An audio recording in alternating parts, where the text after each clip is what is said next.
Le kiosque d'Europe 1 et toutes ses plumes, Marion Calais pour les régions, Jean-Philippe Ballas pour la presse internationale, Axel de Tarlet pour la une de l'Écho et Eva Rock devant la télé. Bonjour à tous. Bonjour Thomas. On commence avec vos quotidiens nationaux. À mi-mandat, que peut encore faire Hollande ? Question posée par le Figaro ce matin. La réponse, c'est l'éditorialiste Maison qui l'a donnée. Elle tient, selon Paul-Henri de Limbert, en 4 mots. 50% de mandat, 100% d'échec. Alors que vos journaux reviennent largement sur les manifestations et les débordements du week-end autour de l'affaire Sivins, 20 minutes s'interroge et se demande s'il n'aurait pas trouvé le futur Sivins. Le Gratuit nous apprend que dans le Val d'Oise, un collectif d'habitants lutte, comme dans le Tarn, pour préserver des terres agricoles menacées par un gigantesque chantier. Ce chantier, c'est celui d'Europe City, gigantesque complexe, mêlant culture, loisirs, espaces verts et shopping sur 80 hectares. Début des travaux prévus en 2017, ouverture entre 2020 et 2025. On peut ajouter ce matin Libération qui fait sa une sur les drones, ces objets volants mal identifiés. Drones qui ont visité 13 sites nucléaires par les airs en un mois, ou encore les échos qui s'inquiètent de voir le piège de la déflation se resserrer sur l'Europe. À la une des régions, Marion Calais, quelles sont ce matin les unes les plus marquantes dans la presse régionale ? Eh bien, Nord Littoral, dans l'attente de la visite du ministre de l'Intérieur à Calais, Bernard Cazeneuve, répondra-t-il à toutes les interrogations ? Cet après-midi, l'ouverture d'un camp de loisirs aux migrants sera sur toutes les lèvres, un dossier toutefois qui suscite beaucoup plus de questions que de réponses. Dans l'Est républicain, vous l'évoquiez ce matin, le temps joue contre nous. Message d'alerte sur le climat avec une menace de plus en plus sérieuse. Et puis, les fonctionnaires à la une de la montagne, qui sont-ils ? Que font-ils ? Ils sont 17 000 dans le Puy-de-Dôme, ce qui représente plus de 300 métiers dans des secteurs d'activité très variés, écrit le journal. L'histoire qui vous a le plus intéressé ce matin, elle est dans Nice Matin. Quand Facebook aide les fraudeurs. Oui, c'est le nom de la page Facebook qui scandalise la mairie de Nice. Solidarité aux 100 tickets, 1350 membres. Et ce genre de message que l'on peut lire, mardi, 19h, Libération, ils y sont. Contrôleurs dans le tram direction Pasteur. En gros, entre 3 et 10 alertes contrôleurs par jour, écrit Nice Matin. Ah oui, Libération, c'est le nom d'une station. Voilà, en fait. Libération, c'est le nom d'une station, exactement. Ce ne sont pas les infos de la régie Ligne d'Azur, mais bien les internautes qui la remplissent, cette page, qui détaille heure par heure la position des contrôleurs. Pour la mairie, c'est tout simplement un site de voleurs qui utilisent la technologie pour voler la régie des transports. Ça fait beaucoup rire Eva Rock. C'est parce que je suis de Nice. Elle est de Nice. Bon, je crois qu'il y a la même chose à la RATP. Peut-être, sans doute d'ailleurs. C'est vrai que les contrôleurs sont signalés notamment sur Twitter. En tout cas, c'est un peu comme si une page Facebook recensait les boulangeries vulnérables pour un braquage. C'est ce que dit le premier adjoint au maire de Nice. Et du côté de la page Facebook, l'argumentaire est plus ou moins douteux. Vous allez voir, nous ne cautionnons pas la fraude.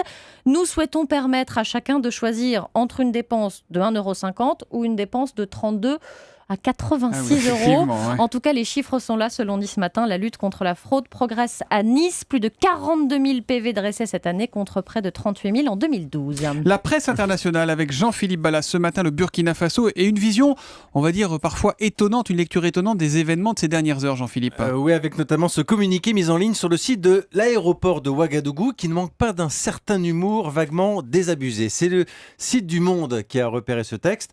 Le titre est sobre, programmation aéroport et troubles politiques, jusqu'ici tout va bien, mais la suite est pour le moins étonnante. Je vous lis, comme cela se passe habituellement, les directeurs et présidents des différentes institutions seront prochainement remplacés. Des amis et parents de Blaise Compaoré, ces postes seront confiés à des amis et parents du nouveau pouvoir.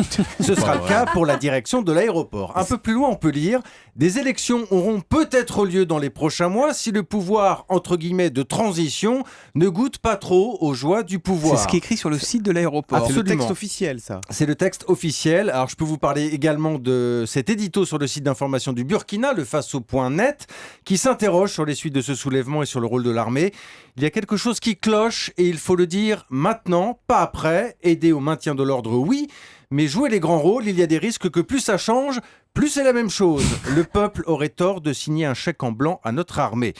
Quant à Blaise Compaoré, parti se réfugier en Côte d'Ivoire, on le sait depuis quelques heures, le site de Jeune Afrique nous donne des nouvelles. Il se trouve à l'abri des regards dans l'une des résidences les plus prestigieuses de Yamoussoukro, résidence surnommée le Giscardium, nous dit Jeune Afrique, car il fut inauguré par l'ancien président de la République lors de sa première visite officielle dans les années 70. Donc, plutôt de certains sourires, en tout cas une attention très accrue ces dernières heures sur le Burkina Faso. Évidemment, on vous tient au courant sur Europe 1 et sur notre site europe1.fr. Ce que je vous propose, c'est de mettre ce texte sur Twitter avec le hashtag matin, le texte de l'aéroport de Ouagadougou, parce que c'est quand même assez étonnant. Se demander si le site n'a pas été piraté. Dans la presse burkinabèse, c'est exactement ça. Ils parlent toujours comme ça, même les titres de une des magazines. C'est assez.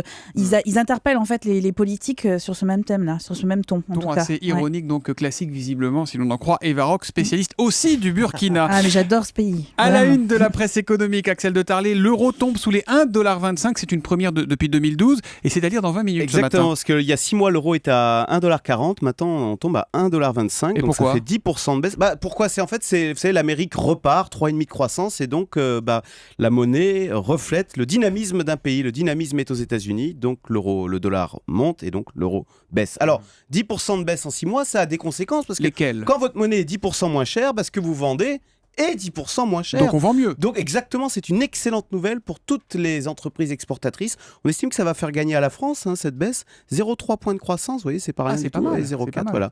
Alors, mais par exemple, l'essence est plus chère. Voilà, exactement. Donc quand une monnaie baisse, ça a des avantages et des inconvénients. Il y a des gagnants et des perdants. Alors les gagnants, on vient d'en parler. Et les perdants, c'est qui ? C'est nous, parce que c'est le consommateur, c'est celui qui achète des produits importés. Donc qu'est-ce qu'on achète comme produit importé ? On achète de l'essence, on achète des jouets, les 3/4 des jouets de Noël viennent des d'Asie. États-Unis ? Non, d'Asie. d'Asie, et ça se paye en dollars. Donc vous voyez, une fois de plus, ce qui se passe sur le marché des... Oui, c'est made in China, ou Bangladesh, etc. Une fois de plus, ce qui se passe sur le marché d'échange, c'est exactement dans la ligne de l'action du gouvernement. C'est un transfert des ménages, du pouvoir d'achat des ménages, vers les entreprises qu'on favorise au nom de notre compétitivité. Et puis pour Eva Rock qui aime le Burkina et aller à New York faire son shopping, c'est pas une bonne nouvelle non plus parce que du coup le dollar est moins intéressant. Justement, Eva Rock, Silex and the City, c'est sur Arte et c'est à 20h45 ce soir. Oui, c'est le retour du dessin animé adapté des bandes dessinées de Jules tous les soirs. Je sais pas si vous voyez ça à la caméra, je vous en ai amené une. Les Américains ont les Simpsons, et bien nous on a les dot-com. C'est une famille paléolithique qui vit 40 000 ans avant Jésus-Christ, mais dont les sujets de conversation sont toujours d'actualité. Ce soir par exemple, il est question de chômage car le volcan EDF, alors énergie du feu, menace de fermer ses portes. Heureusement, le ministre du redressement progressif est là. C'est un ministre dessiné en singe portant une marinière et dont la voix est celle d'un ancien ministre. Et oui, Arnaud Montebourg. Nous ne pouvons pas accepter la fermeture d'EDF. Ce ne sont quand même pas les fonds de pension amphibiens qui doivent nous dicter notre politique économique. Je m'engage à rechercher des repreneurs crédibles pour l'entreprise. Nous avons d'ailleurs déjà noué des contacts encourageants avec des chasseurs-cueilleurs qataris. Voilà. C'est pas Nicolas Canteloup, non, c'est pas Arnaud du Montebourg. tout, c'est Arnaud Montebourg qui n'est pas le seul invité d'ailleurs dans cette nouvelle saison parce qu'aux côtés des personnages récurrents de Silex and the City, on va découvrir le présentateur télé Darwin Pujadas avec la voix de Pujadas, Wistitine Ockrent pour Christine Ockrent. Vous allez même entendre Julien Clerc chanter Flamme, je vous aime et c'est bien Julien Clerc qui l'interprète. Alors vous avez compris, c'est un festival de jeux de mots avec un regard qui est décalé sur l'actualité. Alors l'actualité politique, économique, mais aussi culturelle. Demain, par exemple, c'est lecture coquine au fond de la grotte avec 50 nuances de Grèce. 50 nuances de Grèce. Ah, mais c'est ce fameux truc, là, le porno d'un mammifère de moins de 50 ans. Mettons qu'à côté de 50 nuances, la guerre du feu de l'amour, c'est oui au pays des rhinocéros laineux. Voilà, c'est 3 minutes tous les soirs à 20h45. Pour la ménagère. Alors, pour info, Silex and the City, c'est quand même 340 000 exemplaires qui ont été vendus depuis sa création en 2009 et c'est 1 400 000 téléspectateurs. C'est un record pour un dessin animé à la télévision française. C'est tous les soirs ou c'est juste ce soir ? C'est tous les soirs. Et ce soir, c'est Arnaud Montebourg. Et demain, ça sera 50 nuances de Grèce. Silex and the City, Arte, 20h45. Merci Eva Rock, merci à tous. Rideau sur le kiosque.